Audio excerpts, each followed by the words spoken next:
Hello. So, what we're talking about here is actually how the Emma Green Seal came to be and where we're going with it. So, the story of how the Emma Green Seal happened was in 2003.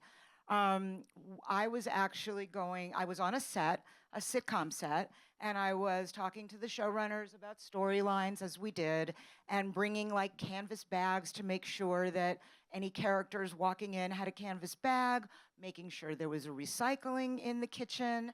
And I'm sitting there very patiently and I'm watching some filming, and I looked in a trash can. And the trash can had a script, a banana peel, and a plastic water bottle all together. And I thought, oh my God, this is so embarrassing. We are teaching the viewing public how to be responsible sustainably, and nothing is going on set.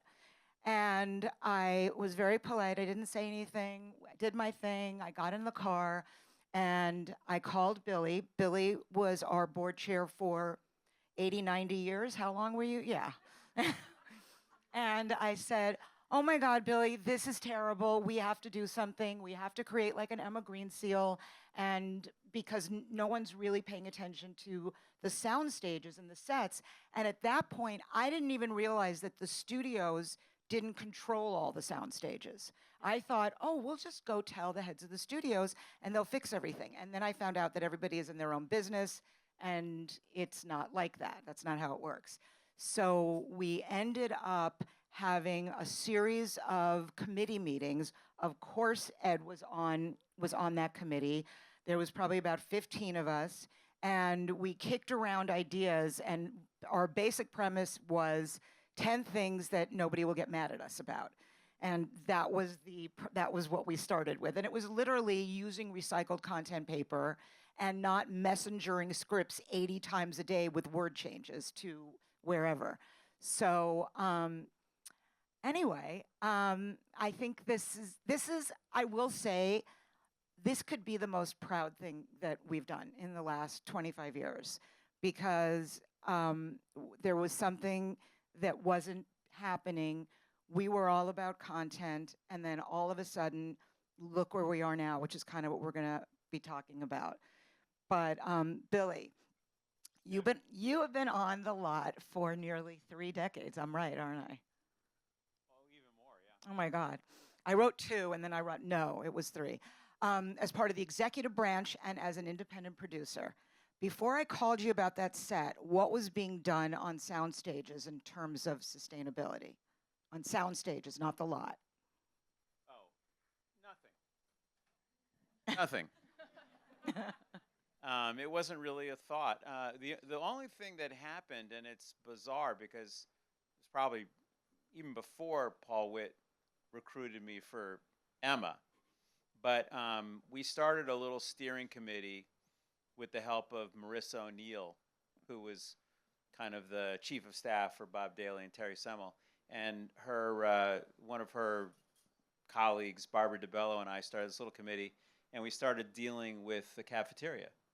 And we started looking at what kind of materials they were using in there. I mean, this is this is before the straw ban. We were in the styrofoam days. And so we managed to get rid of all the styrofoam on the lot, even in terms of offices and their own little. And that was before 2000. Yes. That oh, yeah. was the late. Oh, no, 90s. it's 80 something, 88, 89 or something. And so we just started looking at materials on the lot and trying to phase out things that were not biodegradable. Not that you could access that many replacements for it, but we did the best we could and all that. So in terms of sound stages, I mean, we're talking 80s. There weren't even recycling bins really until later. Yeah. Ed, you are arguably the most famous Hollywood environmentalist. Why limit it just to Hollywood? You are arguably the most famous environmentalist, period. Way too kind. When you worked on millions of projects over the decades, what were you able to do in terms of sustainability yourself? Like you got onto the set, you looked around, you knew you were cringing, you knew stuff was not happening. What did you feel okay saying? What were you like, oh my God, I'm just going to have to just swallow these emotions? Like, how did that feel? I rarely had to say or fight about anything because I'd go onto a set and there'd be all this hubbub going on. At first, I didn't know what it was about. So people with headsets, going around going, no, nobody's talked to him yet. No, hold on. Somebody go, no, I can't talk to him. He's here. No, he just arrived on his bike. I know. We'll do what we can. I'm sorry. Is there a problem? I finally said to somebody, because I knew they were talking about me. No, it's fine. We're going to try to take care of it. But Ed, sit down. Can you sit down for a second? I said, yeah. I said, please, we don't want any trouble on this show. I said, neither do I. I said, there's a scene tonight. The movie, by the way, was with Macaulay Culkin. It was called Page Master. And so they said, we looked everywhere across America. We couldn't find one. We've got to shoot tonight. We've got to shoot the scene. I said, what are you talking about? I said, we couldn't find an electric station wagon anywhere in America. They thought I was going to run off the set. I didn't even have to start it. I could roll it downhill backwards. I didn't have to turn the engine on. But they literally thought I was going to shut them down or something. Another time, a guy, same thing, woman with a headset, another guy, we're going to take care of it by lunch, but I don't know. He doesn't look angry, but I'm going to go talk to him. And they didn't have enough recycling bins or something, and they thought I was going to walk off the set. So I didn't have to do much, basically. You just scared them with your presence. Exactly. That's so funny. I was never blackballed in that period. My name wasn't on a list in a desk, but I literally gave people the creeps so bad they were like, let me not hire this guy for a while. They thought I was going to catch them getting out of an SUV and go, j'accuse, how dare you come to this lot in an SUV? So I didn't have to do very much. And then when we got together with Billy, and then I remember Hart Bachner being very good with it, too. Did it at his house. He was really tough about some stuff. I was being kind of more laid back about it. So, no, we've got to get this stuff this week. We've got to get it done. You got to call so-and-so. And he was very good about being tough with the rules. So, occasionally I, of course, would have to say something. Remember, very early on in Emma and other groups, we were having a rainforest benefit, a benefit to save the rainforest in like 89 or 90, very early on. And they were having it at like stage 12 at 20th. And I looked over in the corner of the soundstage. I said, we can, rather than have the whole benefit and the whole thing, let's just not buy the stack of that stuff anymore. What's that? Luan. They're buying rainforest hardwood, and it was, they didn't put it together. They weren't being mean or neglectful. They hadn't really thought it through was all. So then that was our first campaign, remember? Like not using Luan. And to get the craft unions, the local lady and the people to work with it. There was grid core and studio board and those things. Some of them worked well. Some of them didn't work as well for certain applications. The reason they use Luan is very thin and it's strong and what have you. So they found other ways to do it and recycling some set materials, what have you. But it was, to answer your question, people feared me for some reasons I don't fully understand. But no, some I do understand. Scary, I thought I could get a lot more people to follow me than just show up at the thing I would show up at the thing on my bike and people would say, why did you ride your bike to the Oscar party? And then I tell them, rather than saying, we got to all ride bikes tomorrow, just do what I did and then get more people to follow. But it's not all just touchy-feely stuff. It takes a combination of both. The good, Emma Greensill things and making the calls to the studios, getting them involved, and the other stuff, just doing what you do and hope others will follow. It's a healthy combination of strident people and people maybe a little more laid back. Yeah, I agree. Stacy, as Vice President of Corporate Responsibility and Sustainability at Warner Brothers Discovery, that's a really long sentence. Sustainability is part of the expectation in the course of business. How have you seen the change from the beginning of your career to where you are now? And when did you personally begin to work with the Emma Greensill? Well, I came to Warner Brothers a little after Billy, so there were already some things in motion. And the great thing at that time, there were things like productions were working with solar-powered trailers. It was very early for that time, but different types of fuel. So at that point, it was biodiesel. Yep. Exactly. Not ideal, but at the time it was a good alternative. And we were putting solar on site, which was great. But, I think the thing at that point was that there was usually one champion. Yeah. There was one person that was driving this, and oftentimes it didn't come very easily. I think we needed Ed, really. It sounds like we needed you and on all these things. So, but over time, I think, there's so many things that have since happened, which is one, the evidence of climate change. And clearly there are things that we need to be doing in order to make changes, especially on the production side. I think the collaboration and, certainly people coming together like here in this forum and across the studios, that has happened. I think, you were certainly one of the people that brought people together across the studios, but talking about things. How can we share best practices? What are you doing? What are your pain points? Those types of things. But I think also the incremental opportunities. People look at things and like, oh, I can't do anything if I can't do everything, and that's really not the case. So just really making people understand that the incremental changes, like you're saying, taking the scripts, from paper to digital, which is now standard pretty much across the board. It's been great to see some of those changes. And, I think we're able to do a lot more because of convenings like these, because of things, I think we'll probably talk about things like the Sustainable Entertainment Alliance, which is a fantastic opportunity for all of us, but in technology too, has really adapted and changed in ways that allows not just us to take part in that, but what used to be premiums that were unaffordable, that's changed. LED lights used to be so much more expensive, and now I they're remember trying to make everybody do LED lights, and they Yeah. were like, no, we can't, it doesn't work. Yeah, and I know at Warner, our lighting department, I think it's about 80% that's LED, and so it's great, and they're renewable diesel now, same thing is it's coming down in price, it's accessible in various places. So there's so many things that are happening that has really changed from the time that I was, and I would say I was doing communications at the time, so it was great to be able to talk about these things, but I'm really kind of digging into it. It's been exciting. You asked about the green seals, and first of all, congratulations for the many years of this has been in existence. It's really been incredible. I've heard about it for so long. I remember things like the Emma Awards, which focused on screen representation, but the green seals, which are incredibly important. I had to look back because I was like, I don't know when we've actually as a company started engaging in that, but A Cinderella Story, which was one of the first, in the first batch. You showed the slide, I forgot, or was that the next year? But it was really early. It was 2004. It was the first year. Oh, so it was the first year. Yeah, right. And we so- had one series and 4 movies, and Cinderella Story. Cinderella Story was a Right. Warner Brothers Pictures film, and it received a green seal. And then I think in 2025 it was Lucky You and Poseidon. So titles that had to, took me way back, but it was exciting to see that, we were certainly there Yeah. at the very beginning, and how much it's grown since then. Yeah. Between what you did and Billy did at Warner Brothers, I've never been more impressed. I worked on a show for years called Young Sheldon that just finished up, but everything was way ahead of the curve there. A big hand for that sweet show. Big hand. And also because they did so much environmentally that I saw on that set that I did not ask them to do. It was just done. So you guys get They didn't some want to credit. piss you off. Yeah, Right, yeah. right. And Pre-production. Deanna Cohen, I know, had a hand in finding alternatives to the water bottles and the straws and all that stuff. So thank you, Plastic Pollution Coalition, for the help with that, too. We just actually made a number of donations from the show. So at the end of the series, when things can't go back to our costume department or our property department, we find nonprofit organizations to give those to. And so Young Sheldon, we actually donated quite a bit from that series. Well done. Yeah. Amazing. Thank you, thank you. I was just remembering when you started talking about the seal, when we had the first conversations with everybody, with Ed and Hart and everyone. And I was like, when we were looking for a comp, like, how do we make this thing, how do you explain what That's we're right. trying to do? And I think ASPCA was the one that I think it was. was the too, one we right. went like, okay, that means something. Yeah.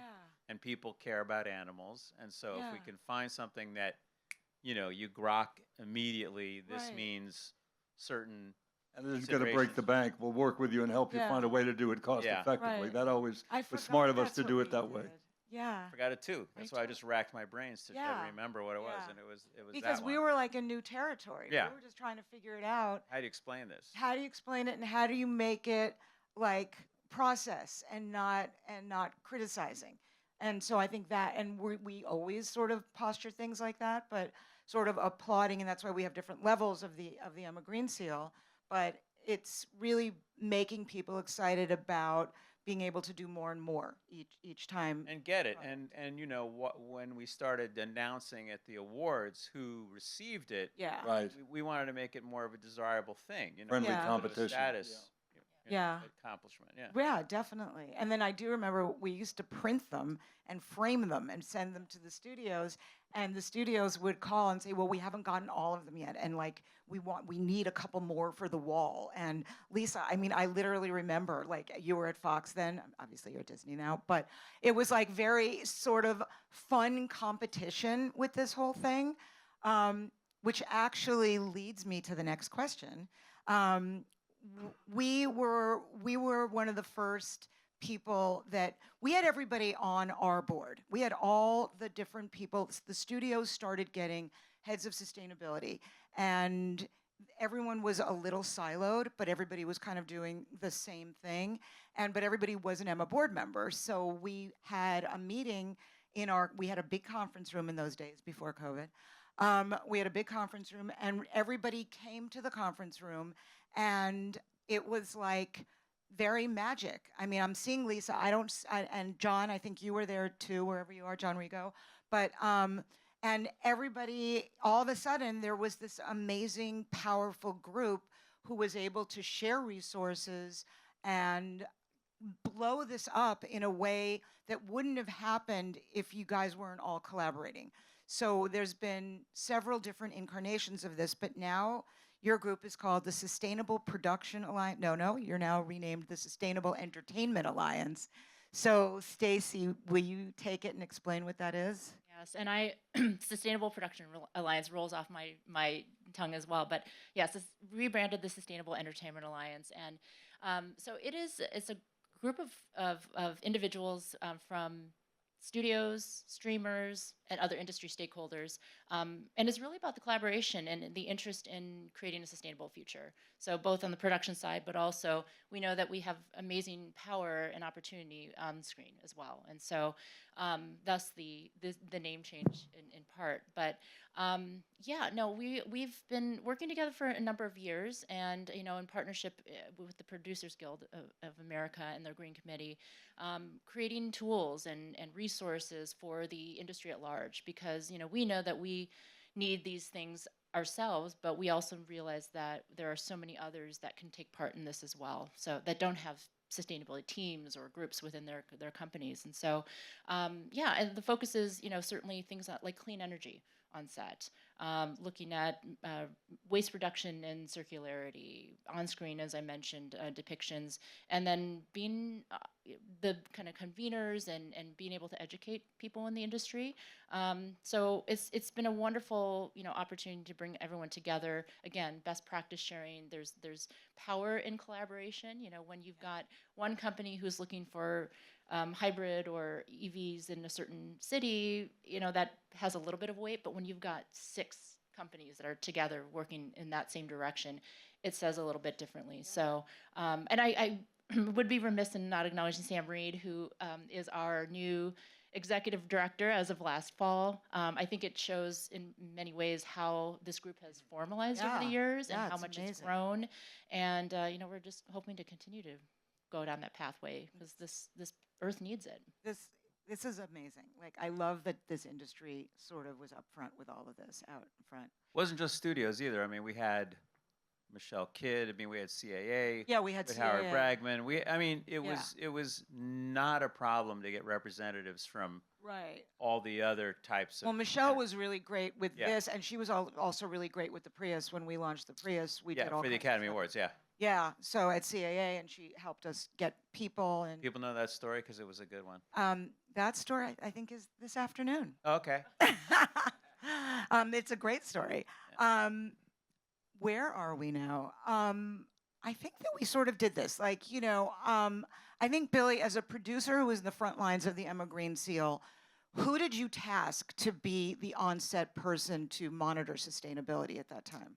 I mean, I took it very personally, but I also found there was a ton of buy-in from everybody else, from production, wardrobe, line production. Everybody, basically, you gave us a list of things to, we had a checklist. So I was like, okay, who does this? Who does that? Da-da-da-da, catering, blah, blah, blah. So it was really simple to go through the core, But that's because you were you and it meant something. So, like, what about another set who didn't have a producer that was so completely invested? Who would be that person? It would still be the UPM, and the line producer would get your checklist and be able to say, we can do 8 of 10 or whatever. But that's how it gets implemented. But these days, somebody's green. The director, the producer, the movie star, the TV star, whomever. So you're going to have somebody. I mean, you've done such a good job for. You're young, but for, I know. I don't want to say how many years, but it's in the consciousness of production when you do these things. I mean, you're always looking at what kind of generators. I mean, I would snoop around other people's productions on the lot and go like, oh, Leo's trailer, what kind of, I mean, you're conscious about this stuff now. Yeah. And I think, that really set the foundation, both the work that both of you have done to help, when you're seeing one line producer go to the next film and the next show or something, that information just continues to grow. And so we all benefit from that because, this foundation has grown of people who are understanding of what's needed, why it's important, and then really exploring and kind of moving forward and expanding, I think some of that. But you mentioned the checklist, and the Peach is a tool that it lives on the Green Production Guide that the Sustainable Entertainment Alliance that oversees, and that is really a good opportunity for each of the departments to go through and say, like, what can I do as transportation? Can you explain the Peach really quickly? Sure. And I should also mention the Peach is one of the ways in which productions can receive a green seal. Right, exactly. So it's great. The green seal came first, and then the Peach came in order to help us. And I also want to mention that all the studios for the last 15 years or more, since the Emma Green Seal really became the Emma Green Seal, help us every couple of years. You guys are due. Help us every couple of years to make sure that that our checklist is up to date. And the work that everybody does that represents the studio and the streamers is everything for us because you guys are there on the ground and we're not. So you as board members have really, really been everything for the Emma Green Seal's evolution. Well, and again, another example of great collaboration. Yeah. But the Peach is a checklist, so it goes through each department on a production, and what are the things that they're able to do, and it really helps at the beginning of production to understand what are my aspirations, what are we trying to do, and then at the end, what have we accomplished? And sometimes it varies greatly, and sometimes it doesn't. But I think it inspires people to do more. It gives them ideas. And it also is a little competitive, as you mentioned. There's some great competition, healthy competition there. Right. I know. I think that it's like how many Emma Green Seals do you get by the Emma Awards? And there's definitely amazingly healthy competition between everybody. And so we do love that because it just really racks up the number. The other thing about the Emma Green Seal is that it's being used globally. We don't always get the submissions for that, but the checklist is out there. So it's out in the world doing what it needs to do, even if the recognition isn't happening. And I think, and we've now gone on to studio lots as well. Like, Sunset Studios, they have 3 studio lots. And so there's one in Portugal, we're working with others. And that's it's just so exciting. Like, I honestly can't believe the evolution that we've had together. So. Do you guys have anything else that you wanted to add? I was wondering, what is the makeup of the attendees in terms of, is it generally production or, who's going to save the world here is what I want to know. I think we have a lot of content and production and business. And I think that's what it takes. It kind of takes everything. And that's kind of like the amazing thing about Impact is that because we've kept it really small, although I think it's a little bit too small of a space this year, but we've kept it really small that everybody does get a chance to meet each other and then talk about how they can collaborate moving forward, as opposed to with the awards, there's 400 people, you kind of stay with your friends and you don't really get to have that kind of sort of second life of the relationship, whereas here you do. And we definitely have a lot of people in production. Studios, I think most of all the studios are here already. And this is something that, we take and evolve. And NGOs, yes. Yes. I mean, you've put an incredible, various teams over the years, but I mean, whether it's Bill McGibbons or just everybody has participated in your vision of Our vision. the vision of Yeah. what the organization's been all these years, and as it evolves and all that, and it's pretty extraordinary. And a lot of NGOs and scientists have helped us adapt the Green Seal program over the years, so we're not still asking for biodiesel generators Right. or compact fluorescent That's bulbs. right. You know, we have That's to right. evolve Yes. as the science evolves. Right, right. And it's evolved in such an exciting way. Like literally, I remember those monster solar trucks that were brought on to stages that were just as big as the stage. It was so dumb. And the biodiesel, and now and cameras are small now. I mean everything. So it's a really exciting time, and I feel like we're now in that next step of technology where it's going to be a huge leap again. So Well, AI. But I was in a meeting recently was going into a meeting with somebody who was finishing a meeting with the CEO of Carnival Cruises, and they've been using AI in terms of their inventory for food, and they're saving millions and millions of dollars just figuring out how not to waste. and waste. Yeah. Money and And waste. create waste. Right. But not yet, to Wow. make sure they're consuming Yeah. the highest percentage of food that they possibly, and save money.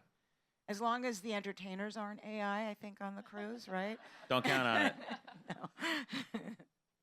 And other things, costs also affect other things that happen to be good for the environment.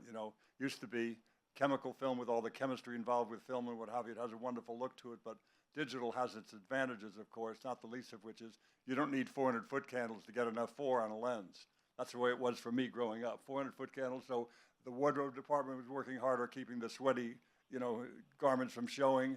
Everything was, it took a lot more money to pay for the electricity for the big 10-kilowatt lights and the 20-kilowatt lights and all of that. It was more cost-effective for them to do things, that way, and it wound up being good for the environment too. Right. Well, also the big lesson here before we close is that Ed's advice is always it's cheaper. And he said I'm not an an environmentalist, I'm a cheapskate. That's right.